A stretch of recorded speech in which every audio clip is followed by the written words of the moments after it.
Il était tellement respecté que les gens de Tizi Aidel voulurent le charger sur leur épaule. Ils firent une civière et tous les hommes du village se relayèrent en marchant le plus doucement possible pour ne pas endommager le cadavre de celui qui, pendant des années, avait vécu au milieu d'eux en homme de bien. La nouvelle était déjà parvenue à Er El Ali.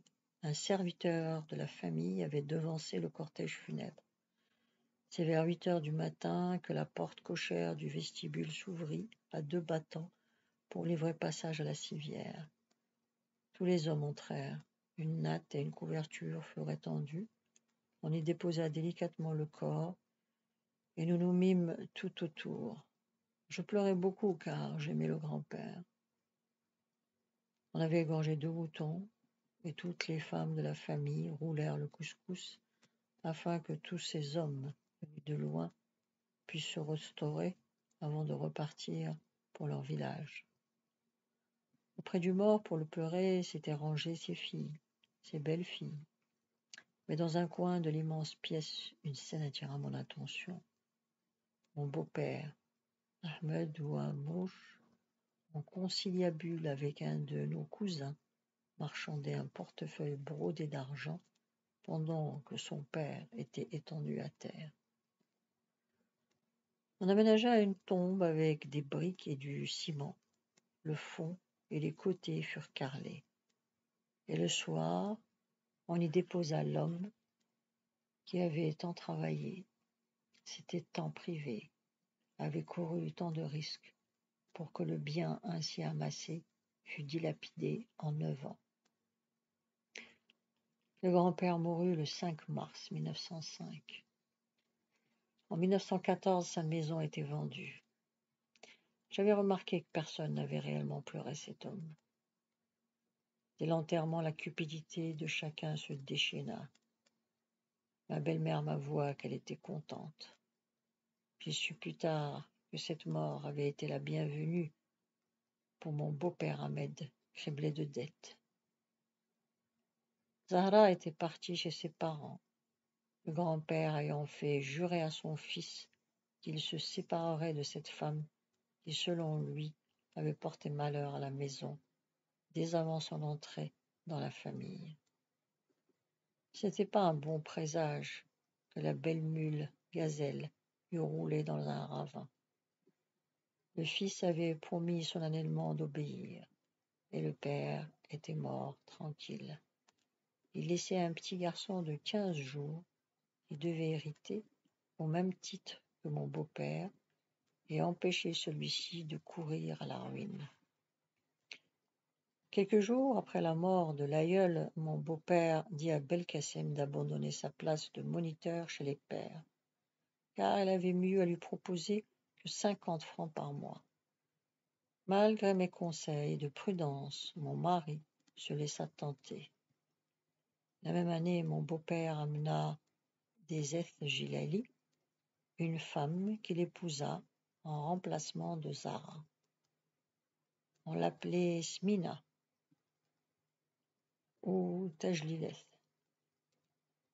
Pour se concilier les bonnes grâces de ses sœurs et de ses coépouses de mon père, il avait remis la direction de la maison à sa sœur Fatima. Ce fut la ruine. L'huile sortit par outre pleine du moulin, car on était en train de moudre les olives. À l'époque, il y eut beaucoup de chuchotements dont je ne compris pas le sens. Tassadid s'était remariée à un homme de sa convenance, et Reskia elle-même épousait le Hussein Ouhamouch, un militaire à demi-solde. On sentait dans la maison une atmosphère d'orage. Tassadid disait qu'elle seule avait le droit de pleurer Hassan Ouhamouch, son père, car elle seule avait perdu tous les avantages. Cependant, mon beau-père avait recouvré certaines créances, payé ses dettes, et la justice ayant fait l'inventaire des biens, il avait compté de 35 à 40 000 francs d'argent placé. Il avait acheté une belle mule noire, s'était offert une selle haute, en philalie brodée d'or et d'argent, et il commença à voyager pour faire entrer l'héritage de son père. Un jour, il décida que Zahra devait revenir, la remplaçante n'ayant pas satisfait, bien qu'elle fût une jolie fille. Dès la première année, je sentis que tout se dégradait. La dernière épouse d'Hassen Amrouche, celle qui avait une petite fille et un garçon, demanda ce qui lui revenait, mais le petit garçon mourut dans l'année. Restait la fillette, mineure. La mère intenta une action en justice et mon beau-père dut abandonner à sa demi-sœur toutes les propriétés de Teuzi Aidel et sa part d'argent liquide fut placée chez le notaire. Ce fut ensuite le tour de ses autres sœurs, Fatima et Tassadit, qui prirent pour conseil le mari de cette dernière. Ahmed commençait à manger leur économie. Elles furent obligées de traiter à l'amiable. Elles reçurent en part commune la vieille maison et un champ d'oliviers et de figuiers. Nous étions en 1906. Il avait beaucoup neigé et il faisait très froid. Nous habitions à la maison aux provisions qui était maintenant vide. Je me demande comment nous avons pu subsister cette année-là, car nous n'avions aucune ressource. Mon beau-père s'était fâché avec nous parce que mon mari lui avait refusé le droit de faire circoncire mes enfants. Belkacem s'était plaint à l'administrateur et celui-ci, par la voix du caïd, avait intimé l'ordre à mon beau-père de laisser les enfants tranquilles.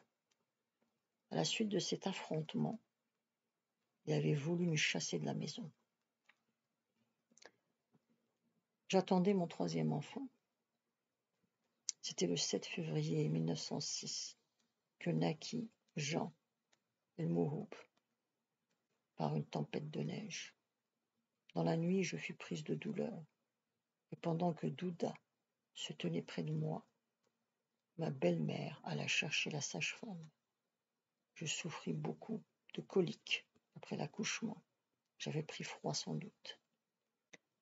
Paul était descendu par la neige avertir les ménages chrétiens, et tous les hommes vinrent, leurs fusils sur l'épaule, pour saluer la naissance. Quelques jours auparavant, nous avions reçu une lettre de Haptish, dans laquelle cet ami demandait à mon mari de venir l'aider au recensement de la population. Aussi Belkacem était-il absent. Nous vivions tant bien que mal de ce que mon beau-père nous donnait. Maintenant, c'était même plus Fatima qui tenait la clé des provisions, mais mon jeune beau-frère, Mohamed Araf, fils de Douda, âgé de 14 ou 15 ans, et un peu lunatique. Parti en mars, mon mari ne revint qu'en mai-juin. Paul avait eu la rougeole. Henri pleurait en appelant son père Daddakassi. Nous vécûmes cette année 1906 des quelques sous qu'il avait gagnés et des 2 burnous que nous avions tissés et vendus, la Johara et moi. Car après une dispute entre nous et Zahra, mon beau-père nous avait déclaré qu'à l'avenir, nous devrions nous débrouiller seuls. À un moment, Ted Helt avait remis 5000 francs à mon beau-père pour payer les arts d'une ferme qu'il pensait acheter pour elle, 65 000 francs, avec le cheptel. Mais quand il fallut débourser la totalité de la somme, Ted Helt avoua qu'il ne lui restait plus rien.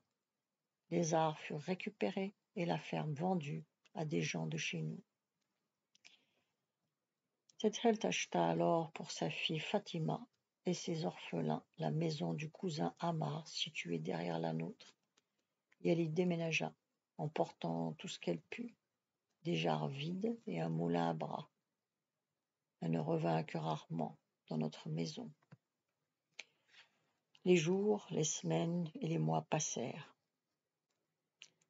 Avec les 5000 francs repris sur la vente de la ferme, Ahmed Ouamrouche acheta du blé, remplit la grande jarre en alpha pour la dernière fois.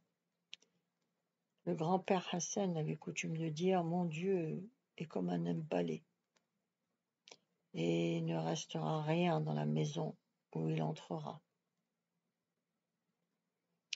De fait, son bien n'a profité à personne. Il a même semé la ruine chez ceux qui l'ont acquis. Avec le reste des 5000 francs, Ahmed Ouamrouch maria son fils Mohamed Arab à une gentille fille de Tazayert, aux grands yeux bleus. Et lui une belle noce avec tambour et musiciens. En juillet 1909, mon beau-père se rendit un jour à Bougie pour affaires. En revenant, il fit la rencontre d'une troupe de musiciens à qui il emprunta une danseuse. On dit dans notre pays que ces femmes sont de mœurs légères. Ce jour-là était né mon beau-frère Ali, le fils de Smina, qu'Ahmed avait épousé après Zara. Le père et la mère de Smina étaient venus de leur village. Tout le monde était autour de l'accouchée, les femmes chantant l'appel à la joie. Les hommes faisaient parler la poudre. Tout à coup, mon beau-père ouvrit la porte cochère et fit descendre de sa mule une femme. Qui pouvait être cette femme? Chacun se le demandait. Est-ce une nouvelle épouse? Quand Dalmouloud, le père de l'accouchée, murmura « Je la connais, c'est une danseuse. » Les femmes chantèrent de plus belle, et cette femme dansa. Dans nos pays kabyles, nul n'aurait osé emmener pareille créature dans sa famille parmi ses fils déjà des hommes, ses filles et ses épouses. Il y eut une tornade ce jour-là. Le vent souffla avec une telle force qu'il me sembla voir les maisons se toucher, tant elles avaient été secouées. La colère de Dieu était déchaînée. Cette danseuse s'appelait Algia. Elle passa la nuit chez Teidhelt et le lendemain, son fusil sur l'épaule, mon beau-père la ramena aux musiciens, ses patrons. Mais de ce jour, mon parti fut pris. Il fallait partir avant la ruine complète. Plusieurs propriétés étaient déjà mises en gage à 30%, et bientôt les intérêts dépasseraient le capital. La jarre de blé avait été mangée, la plupart des jarres d'huile vidées, et l'huile vendue, la maison était en gouffre. Chacun tirait de son côté, et le maître du logis plus que les autres. Il passait ses jours au café. Je dis à mon mari, il faut partir. Il faut que tu ailles chercher une situation avant que nous ne soyons sans abri. Longtemps mon mari refusa. Il avait peur de l'inconnu, n'étant pas armé pour la lutte. Souvent, quand je préparais le déjeuner ou le dîner sous la soupente de l'escalier qui servait de cuisine, je surprenais fixé sur mon visage son regard désespéré. Et comme je lui demandais la raison de ce regard, il me répondait « Pour que je me souvienne de ton visage ». Mon cœur saignait, mais je sentais la nécessité pour lui d'aller gagner sa vie ailleurs, car son père ne lui donnait pas un sou. Quand il y avait une fête comme celle du mouton, son père lui remettait en étrenne 5 francs en argent. À l'époque, avec 5 francs, on pouvait faire son marché. Mais nous étions 5 personnes à vivre. Et avec ma belle-mère, cela faisait 6.